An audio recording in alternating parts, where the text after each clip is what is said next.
Reo Māori, Mr. Speaker. Kia ora tātou katoa te whare. Tātou e hui nei tēnei rangi. Ko tuake tēnei nā ki te kōrero mo te taha kia mātō te Pāti Māori. I roto i tōku ngākau, ko te ngākau kei te kiatu, kei te hehe, te minita ki te āwhina i te honga, e rongo nei i te ngau o te rawa kore, o te hehea ki te hoki ki te mahi. Engari tōna whakatinanatanga, kai reira tonu te uauatanga. E roto i ngā pire, ka tae mai ki mua i te arora te whare pāremata, kai reira tonu ētahi wāhanga e āhua pai. Aha kua pēhea mai, reipa mai, nāhinara mai, ko te mateke, kai reira anō hoki ētahi wāhanga he āhua uaua ki te whaiwhai haere, nā runga i te aha, nā runga i te uauatanga. No e ko tā mātau, ko tā tātou o te whare nei, he āta te tiro ki ngā taha ērua, me nā aira nei he kaha ki ngā paenga, ki era o ngā mea āhua kino nei.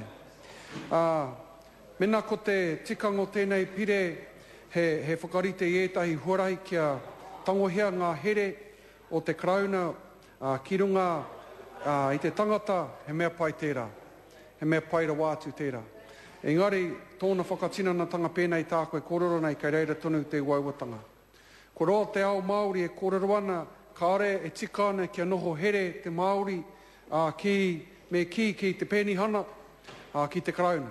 Ko roa tērā e kōrero hiana, ko roa tērā e waiata tiana. Kei roto i ngā waiata o tuini ngā wai, kei roto i ngā haka o tā apirana ngata, kei roto i ngā kōrero o John Tāmihere Mā, ko rātau te hunga i ki atu, i whakātu mai ki te motu, ka are te Māori, te hie kia noho here kia here e ngā taura ki te pēnihana o tira ki te krauna. No era, me pehe e tāia i te tango mai te here, kia tāia i te Māori, te hoki, i te tiaki ai anō o tira, kia tāia i te motu, te tiaki i a tātou anō, kia waiho ake te taha te pēnihana, ki ai anō, me kia pana aia ki tā wāhi. Mr. Speaker, the aim of this particular bill, I think, is to create a shift away from state dependency and into full or part-time employment. It's obviously a laudable aim and one that our people have often spoken about passionately. From the waiata, as I said, of Tuini Ngāwai through to haka bai Sāpirana Ngata, and even right down to people like John Tāmihere, and other people who've graced the walls of Parliament, there's been a desire to be free of the so-called benefit of the welfare system that our people that has held our people for a very long time. And although the aspirational goal of reducing state dependency is a logical one, the economic downturn, however, has actually resulted in a greater need for social security, and significantly so for Māori people.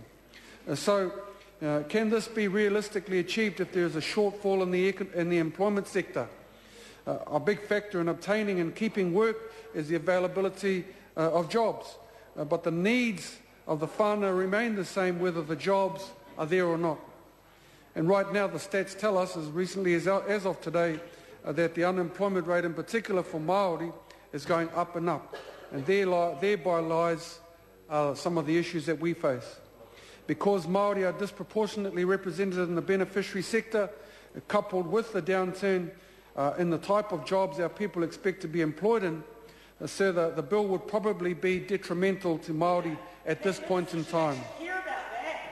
So we don't deny this is an issue, that there is an issue here. Total numbers of main benefits, excluding New Zealand Super and Veterans, for all ages have increased from 293,562 at the end of November 2008 to a total of 355,858 at the end of November 2010, an increase of 62,296, or 21%. The numbers of unemployment benefit for all ages have increased from the end of November 2008 to the end of February 2010 by 40,340 people, or 168%. But the answer shouldn't involve forcing people who are already in circumstances of hardship to face more hardship, and that is the dilemma at the moment. So the primary focus of the bill centres on Part 4, amendments to the Social Security Act 1964. And from our perspective, the key to the bill lies in the single focus of gaining employment, which, as I say, is a laudable aim. The bill repeals a part of the Act where the definition states that a personal development and employment plan is, quote, designed to support the economic and social participation of the beneficiary who developed it, end of quote. The economic and social participation aspect of the old definition is dropped. And yet, sir, what do we do in areas where there is limited employment available, as discussed by other members? Do we not want to create opportunities for development? What about volunteering, supporting other members of whānau? And what do we do if in the end all the ducks don't line up to follow, I suppose, a logical course that people will move and have the opportunity to move into employment? Mr. Speaker, the primary purpose of the bill is to require people receiving certain benefits who can work to accept offers of suitable work as a first priority, encompassing within its scope work testing for beneficiaries. So the real concern for the Māori Party is the promotion of a punitive policy designed to penalise those who fail to gain employment. For instance, the solo parents of sickness beneficiaries who fail to meet their obligations will be subject to a sanction of 50% reduction in their benefit. The bill determines that for a first failure, the person's benefit must be reduced by 50% until the person recomplies. And if a person's dole is reduced or suspended and the person is re-granted the dole, the reduction continues to apply to the re-granted dole until the person recomplies.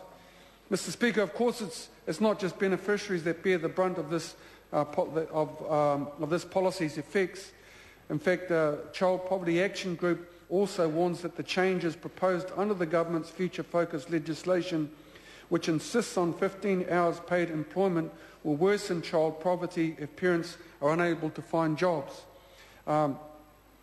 It was stated just last week, and I quote, from CPAG, New Zealand's children have borne the brunt of changes in welfare, education and the labour market in the last 20 years. If we leave their welfare to a minimal safety net, we gamble with their futures.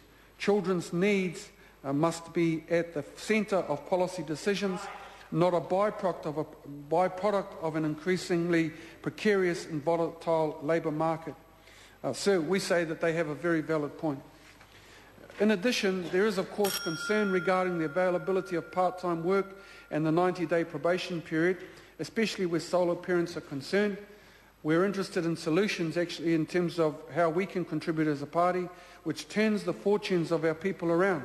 For instance, the Mississippi-based Choctaw Corporation employs more than 6,000 people in tribally owned business throughout America. They own a whole range of businesses including aerospace manufacturers, motor vehicle and electronic assembly plants, casinos, golf courses, theme parks, hotels, commercial real estate and US defence contracts. In doing so, Mr. Speaker, they have been able to liberate their people from poverty, unemployment, poor educational achievement and benefit dependency to be one of the most vibrant and successful socio-economic Indian models of development in America. And that's where, as a party, we want to head. Last week, so I was fortunate to attend an event at Te Rapa with Tainui Group Holdings. Some of their amazing initiatives there include a new mall at the base, the retail centre in Hamilton, which will see $120 million injected into the Waikato economy and generate an estimated 770 full-time and 760 part-time jobs. So our preference would be that we support iwi in determining their own solutions which include the opportunities for wealth creation and employment alternatives, but we must not neglect our responsibilities either as iwi or as the state in supporting those of our members who are the most vulnerable. Unfortunately, at this point in time, the Māori Party cannot support this bill. I call Todd